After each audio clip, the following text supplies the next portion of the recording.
ሰላም ጤና ይስጥልን ውድ ተመልካቾቻችን አድማጮቻችን የሰዓቱን አበይት መረጃዎች ይዤላችሁ ቀርቤያለሁ። በቅድሚያ የሚናገሩት ያለቀባቸው ያው የቸከ ፕሮፓጋንዳቸውን ደጋግመው ማሰራጨት የማይሰላቻቸው ሰዎች ዛሬም ማስረሻ ሰጤን አቅርበው ፕሮፓጋንዳ ለማስራት እየሞከሩ ነው። ማስረሻ ሰጤ የሚለውን እስኪ እንስማው። ይህንን የአማራን ኮዝ የመጥለፍ ስራ ነው የተሰራው። ውጭ ባሉ በዲያስፖራ አካባቢ ላይ በተቀመጡ የሻቢያ ወኪሎች በኩል ከፍተኛ ገንዘብ እየተላከ የፋኖ መሪዎች የሚባሉትን የመጥለፍ የሚያዝ ስራ ተሰራ። በሀገር ውስጥ ደግሞ ከቲፒኤልኤፍ ጋር ግንኙነት በማድረግ በአካል በመገኘት ጭምር ቁሳቁሶችን የማምጣት እነዚህን ተተኳሾችን የቡድን እቃዎችን ነገሮች በማምጣት ትግሉን የመጥለፍ ስራ ተሰራ ማለት እንደሰማችሁት ነው ተመልካቾቻችን። ማስረሻ ፋኖ ውስጥ የቆየው ለ2 ዓመታት ነው። ከወያኔ ጋር ከሻቢያ ጋር ድጋፍ እያገኙ የሚለውን ነገር አሁን ነው ያመጣው። ማስረሻ ከኃላፊነቱ ከተወገደ በኋላ ፋኖች ግንኙነት መስርታችኋል ተብለው ሲወቀሱ የነበሩት ቆይቷል። ዓመት አልፎታል። ለምን ማስረሻ ቀደም ሲል አልሄደም? ለምን ያን ያልተቃወመም ነበር?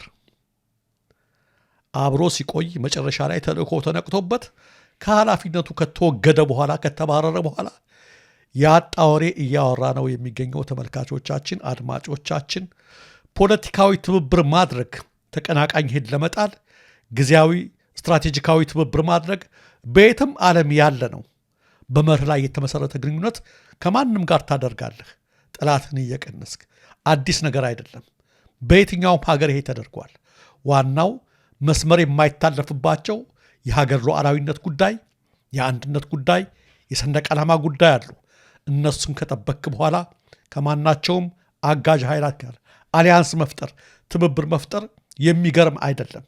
እና አብይ አህመድ ቀለበት ሲያስገቡላቸው ናቸው እነ ፕሬዚዳንት ኢሳያስ አፈወርቂ። እና አብይ አህመድ ማንም ሀገር ውለታ ይሰራል የኤርትራን ያህል ውለታ ያዋልልን የለም የኤርትራ መንግስት ያህል ብሎ ሲያሞካሽ የነበረ ነው። ከኤርትራ ጋር ትብብር መፍጠር ለነ አብይ የሚፈቀድበት ለሌላው ጊዜ ሲሆን እንደ ጭራቅ የሚሳልበት ነገር አክትመዋል። ይሄ የቆየ የሞተ ፕሮፓጋንዳ ነው ዛሬ የተሰራጨ ያለው ማለት ነው።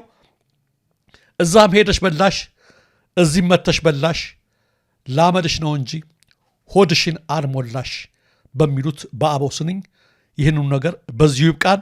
ወደ ሰዓቱ አበይት መረጃዎች እንለፍ።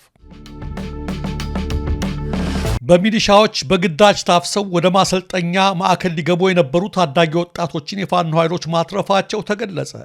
እነዚህ ታዳጊ ወጣቶች ከየአካባቢያቸው በሚሊሻዎችና በአድማ ብተናዎች ታፍሰው በግዳጅ ወደ ወታደራዊ ማሰልጠኛ ማዕከል እየተወሰዱ ባለበት ወቅት በአማራ ፋኖ ብሔራዊ ኃይል ቴዎድሮስ እዝ ስር ያሉት የ109ኛ ኮር 77ኛ ክፍለ ጦር ፋኖዎች መንገድ ላይ ጠብቀው ባጀቧቸው የመንግስት ታጣቂዎች ላይ በከፈቱት ጥቃት ሚሊሻዎቹና አድማ ብተናዎቹ ራሳቸውን ለማትረፍ ባገኙት አቅጣጫ አምልጠዋል ነው የተባለው።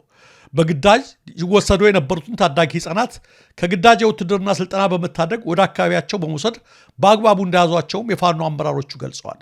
ወደ ወታደራዊ ማሰልጠኛ ማዕከል እየተወሰዱ የነበሩት እነዚህ ታዳጊ ወጣቶች በሚሊሻዎች ከታፈሱ በኋላ አንዳንዶች ገንዘብ ከፍለው ሲለቀቁ፣ እነሱ ግን ለመለቀቅ የተጠየቁትን ገንዘብ ቤተሰቦቻቸው መክፈል ባለመቻላቸው ምክንያት ወደማይፈልጉት ጦርነት እንዲገቡ የተደረጉ የድሃ ልጆች መሆናቸውን ተናግረዋል። ፋኖች ታዳጊ ወጣቶቹ ወደ ቤተሰቦቻቸው እንደሚልኩላቸው ቢገልጹላቸውም ወደ አካባቢያችን ብንሄድ መልሰው አፍሰው ወደ ውትድርና ስለሚወስዱን የተወሰነ ጊዜ እዚሁ እናንተ ጋር መቆየት እንፈልጋለን ብለው መናገራቸውንም ከእዙ አመራሮች ለመረዳት ተችሏል። ጉዳዩን አስመልክቶ የእዙ አመራር ሲናገር ህፃናትን ለጦርነት መዋል ዓለም አቀፋዊ ወንጀል ነው። ይህም በመተላለፍ የብልጽግና አገዛዝ በተደጋጋሚ ህፃናትን ከትምህርት ቤት እየመለመለ ወደ ስልጠና እየላከ በጦርነት ያስጨፈጨፋቸው ይገኛል።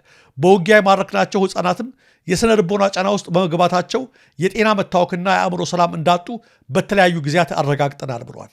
ይህን የመከላከል ኃላፊነት የወደቀበት የአማራ ፋኖ በተለያዩ ጊዜያት ህፃናቱ ወደ ስልጠና እንዳይገቡ በደፈጣ ከነመኪና በመማረክ የስነ ልቦና ስልጠናና ተሃድሶ እየሰጠ ወደ ቤተሰቦቻቸው ሲልቅ መቆየቱንም አስታውሰዋል። ከዚህ በፊትም በደብረ ማርቆስ ዙሪያ የበረኛው ጅበላ ብርጌድ በርካታ ህፃናትን ማስለቀቁን አመራሩ አስታውሰዋል።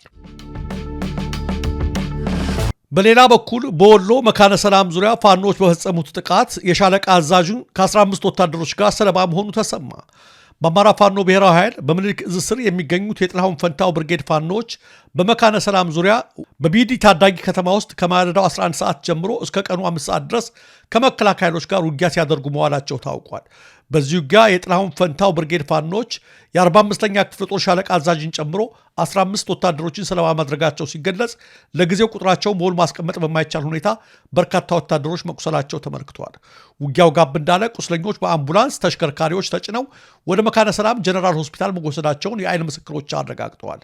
የሰሜን ምስራቅ ዕዝ 801ኛ ኮር 45ኛ ክፍለ ጦር የመካነ ሰላም ቀጠናን መሸፈን አልቻለም ተብሎ ሰሞኑን የ47ኛ ክፍለ ጦር ሰራዊት በድጋፍ ሰጪነት ወደ አካባቢው እንዲሰማራ ቢደረግም መጠነ ሰፊ ወረራ ለመፈጸም አስቦ ትናንት ታኅሳስ 9 ቀን ያደረገው የመጀመሪያ ሙከራው የኢንጂነር ደሳለኝ አሰፋ ክፍለ ጦር አዛዥ አርበኛ ስንዴው ገዜ በመራው ውጊያ አከርካሪው ተሰብሮ ወደ መጣበት ተመልሷል ሲል የእዙ ቃል አቀባይ አስታውቋል። የጋምቤላ ክልላዊ መንግስት በክልሉ ከጸጥታ ኃይሎች ውጭ ጦር መሳሪያ ይዘው በሚንቀሳቀሱ ማናቸውም ግለሰቦች ወይም ቡድኖች ላይ የጸጥታ ኃይሎች እርምጃ እንዲወስዱ አዘዘ። የህዝቡ ሰላም እንቅልፍ የሚነሳቸውና ግጭትና የሰው ሞት የሚያስደስታቸው ኃይሎች ሰሞኑን በጋምቤላ ከተማና በአንዳንድ ወረዳዎች ትርምስ ፈጥረዋል በማለት ባወጣው መግለጫ ያወሳው የክልሉ መንግስት በዚህም የሰው ህይወት መጥፋቱን፣ ጉዳት መድረሱንና በርካታ ተጠርጣሪዎች በቁጥጥር ስር መዋላቸውን አመልክቷል።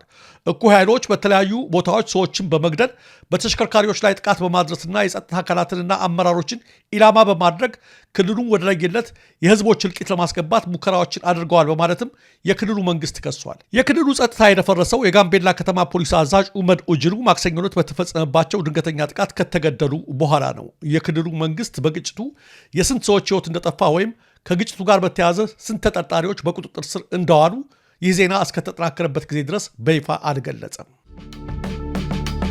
ኢትዮጵያ በሚቀጥለው የፈረንጆች ዓመት አሳሳቢና አደገኛ ቀውስ ውስጥ ከሚገቡ 5 ሀገራት መካከል በ4ኛ ደረጃ ተመደበች። የሀገራትን ሰላምና መረጋጋት የሚገመግመው ኢንተርናሽናል ሪስክ ኮሚቴ ባወጣው ሪፖርት የኢትዮጵያ ሁኔታ እጅግ አሳሳቢ ቋፍ ላይ መድረሱን አመልክተዋል።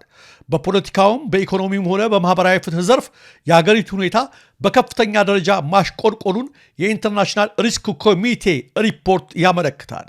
የብልጽግና መንግስት በተለያዩ ፕሮፓጋንዳዎች የኢትዮጵያን አሁናዊ ገጽታ ለመደበቅ ቢሯሯጥም ተአማኒነት ያላቸው ዓለም አቀፍ ገለልተኛ ተቋማት በዚህ ልክ የኢትዮጵያን እውነታ ለዓለም አቀፉ ማህበረሰብ ማሳወቃቸው በጠቅላይ ሚኒስትር አብይ አህመድ ለሚመራው አስተዳደር ትልቅ ውድቀትና ውርደት ነው ተብሏል። ይህ እውነታ አስደንጋጭ በመሆኑ በሚቀጥሉት ቀናት የብልጽግናው የውጭ ጉዳይ ሚኒስቴር ተቋሙ ያወጣውን ሪፖርት በማስተባበል መግለጫ ይሰጣል ተብሎ ይጠበቃል።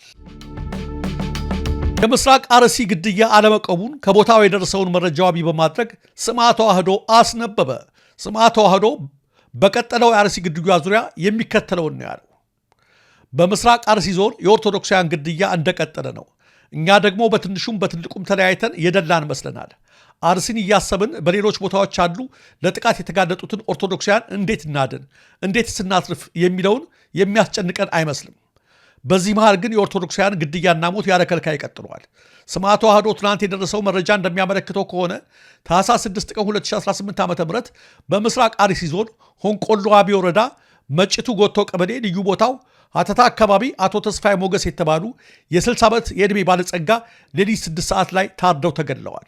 እዛው መርቲ ወረዳ ላይ ህዳር 5 ቀን ከቢሮ ኮኛ ቀበሌ ልዩ ቦታው ቀጤ የሚባል ስፍራ አቶ ጌቱ አጎናፍር የተባለ ኦርቶዶክሳዊ ታግቶ ቤተሰቦቹ ገንዘብ ክፈሉ ተብለው 200 ሺህ ብር ቢከፈልም እስካሁን አልተለቀቀም። አጋቾቹም ብሩን ከተቀበሉ በኋላ ድምፃቸውን አጥፍተዋል ይላል። የኦርቶዶክሳውያኑ ግድያ በአርሲም በወለጋም ተባብሶ ቢቀጥልም ቅዱስ ሲኖዶስ እስካሁን ድረስ ያወጣው መግለጫ እንኳ የለም።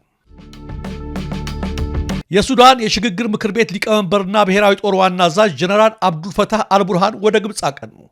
የሱዳን ብሔራዊ ጦር አዛዥ ጀነራል አብዱልፈታህ አልቡርሃን ካይሮ ሲደርሱ የግብፁ ፕሬዝዳንት አብዱልፈታህ አልሲሲ አቀባበል አድርገውላቸዋል። ጀነራሉ ከቀናት በፊት ለቀጠናዊ ጉዳዮች በሚል በሳዑዲ አረቢያ ሪያድ የነበሩ ሲሆን በዛሬው ዕለት ደግሞ ግብፅ ካይሮ ገብተዋል። የዛሬ ወር ግብፅን ከሳምንት በፊት ደግሞ ፖርት ሱዳንን የጎበኙት የኤርትራው ፕሬዝዳንት ኢሳያስ አፈወርቂ ደግሞ ከጥቂት ቀናት በፊት ወደ ሪያድ አቅንተው ነበር። አቶ ኢሳያስ ወደ አስመራ ከሳዑዲ በተመለሱበት ዕለት ነበር ጀነራል አብዱልፈታህ አልቡርሃን ሳዑዲ አረቢያ የገቡት። የገልፍ ሀገራትና የአፍሪካ ቀንድ ሀገራት አስተላለፍ በግልጽ ከታወቀ ጥቂት ዓመታት ተቆጥረዋል። አረብ ኤሚሬትስ፣ ኢትዮጵያና በሐምዳን ዳጋሎ የሚመራው የሱዳን ፈጥኖ ደራሽ ኃይል በአንድ በኩል ሲሰለፉ፣ ሳዑዲ አረቢያ፣ ግብፅ፣ ሱዳንና ኤርትራ በሌላ በኩል ተሰልፈዋል። ይህ የአረብ ሀገራቱን ተቃራኒ አስተላለፍ ተከትሎ በተለይ በአፍሪካ ቀንድ ሀገራት መካከል ያለው የእርስ በርስ ውጊያና ፍጥጫ እየጠነከረ መምጣቱ አካባቢውን ማባሪያ ወደሌለው ቀውስ እንዳያስገባው የጂኦፖለቲካ ተንታኞች ማስጠንቀቃቸውን ቀጥለዋል። ክቡራን ተመልካቾቻችን፣ አድማጮቻችን የሰዓቱ መረጃዎች እነዚህ ነበሩ። ጤና ይስጥልኝ።